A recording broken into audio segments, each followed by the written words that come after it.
আসসালামু আলাইকুম রহমতুল্লাহি ওয়া বারাকাতুহু। দেশ কিংবা প্রবাসে, কাছে কিংবা দূরে, যে যেখান থেকে আমাকে দেখতেছেন, সকলকে জানাই ঈদ মুবারক, ঈদ মুবারক, ঈদ মুবারক। আমরা কিন্তু ঈদের দ্বিতীয় দিন আমাদের সবচেয়ে এই পর্যন্ত ঘোরার মধ্যে সবচেয়ে সুন্দর একটা প্লেস, এবং আমাদেরকে অনেক ভালো লাগে এই জায়গাটায় আসতে, সেটা হচ্ছে অদি হানিফা। তো ঈদের দ্বিতীয় দিন আমরা অদি হানিফা চলে আসছি। তো আসুন অদি হানিফা থেকে ঘুরে আসি, আর সাথে আমরা যে কি পার্টি করছি সেটাও আপনাদের সাথে শেয়ার করি। চলুন।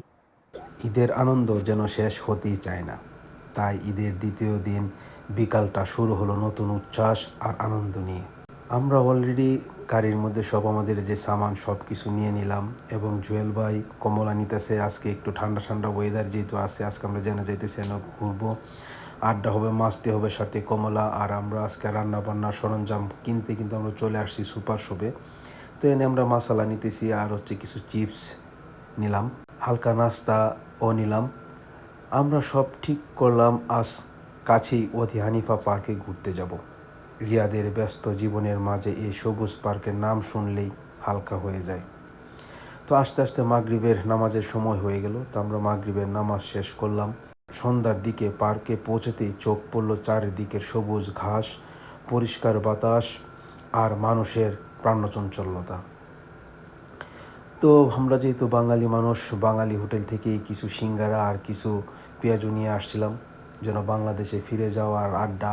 সাথে ছিল চা। তো জুয়েল ভাই চাটা অসাধারণ বানাইছে, তাকে ধন্যবাদ।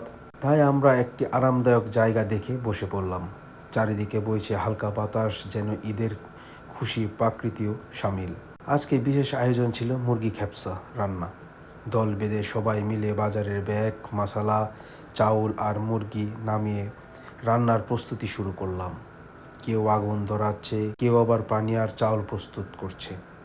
আর জুয়েল ভাই তো বরাবরই, তার কয়লা থাকলে কয়লা আগুন ধরাতে হবে, এটা তার প্রতিনিয়ত ব্যস্ততার সময়। তো রান্নার আয়োজন চলছে, আর আমি এদিক দিয়ে কাঠ যেহেতু অনেক মোটা ধরাইতে হবে, তাই একটু পাতলা করার জন্য কাঠগুলোকে কাটতেছিলাম। আর এদিক দিয়ে বড় ভাই কাঠ দেওয়ার সাথে সাথে আগুন ধরাইয়া দিল। আজকে রান্নার প্রস্তুতি শুরু। আর যেহেতু রান্না নিয়ে সবাই ব্যস্ত, আমি আর সেলিম ভাই ঠিক করলাম যে সন্ধ্যার দিকে একটু হাঁটাহাঁটি, ছবি তোলা, আর নদীর পাশে আর লেগের পাশে বসে বাতাসে দাঁড়িয়ে কিছু সময় কাটালাম। সূর্য যখন ঢল পড়তে লাগলো, তখন মনে হলো আজকের দিনটা সত্যিই পরিপূর্ণ। পরিবার ছাড়া বিদেশের মাটি ও বন্ধুদের সঙ্গে এমন একটি সুন্দর দিন কাটানো প্রবাসে সম্ভব নয়। তাই আমরা নিজেরাই আজকে ঠিক করলাম যে একটু ঘুরবো। রান্না শেষে সবাই মিলে পাতের উপর গরম খেপসা পরিবেশন করা হলো। আর আল্লাহর কি রহমত, গরম সুস্বাদু মুরগির খেপসা খেতে খেতে আড্ডার মজাটাও যেন আরও বেড়ে গেল। কেউ ঈদের গল্প করছে, কেউ কাজের অভিজ্ঞতা, কেউ আবার বলছে দেশের ঈদের স্মৃতি। সব মিলিয়ে এক একটা মুহূর্ত উঠে উঠলো মনে রাখার মতো।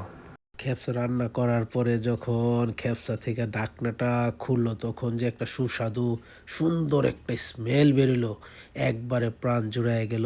তো আমরা আর লেট করি নাই, ধামার দাম খাইতে বসে গেছি। তো খাওয়া দাওয়া শেষ করে কিন্তু আমরা চার পানি বসাই দিছি। তো আমরা চা খাবো। তো চা খাইতে খেতেও কিন্তু আড্ডা হচ্ছে আমাদের।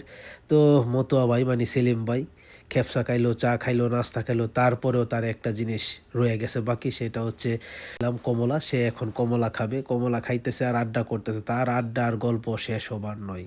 আজকে কিন্তু আমরা ঈদের দ্বিতীয় দিন চলে আসছে হচ্ছে অদি হানিফা। তো অদি হানিফা কিন্তু আজকে বিকাল থেকে প্রায় রাত পর্যন্ত আজকে আমরা সুন্দরভাবে দ্বিতীয় দিনটা আমরা উদযাপন করছি। সে সাথে কিন্তু আমরা খাওয়া দাওয়া প্লাস হচ্ছে আড্ডা মাস্তিও ছিল। তো আমরা আজকে এখন হচ্ছে একবার লাস্ট মুহূর্তে চলে আসছি, তো বিদায় নেওয়ার পালা।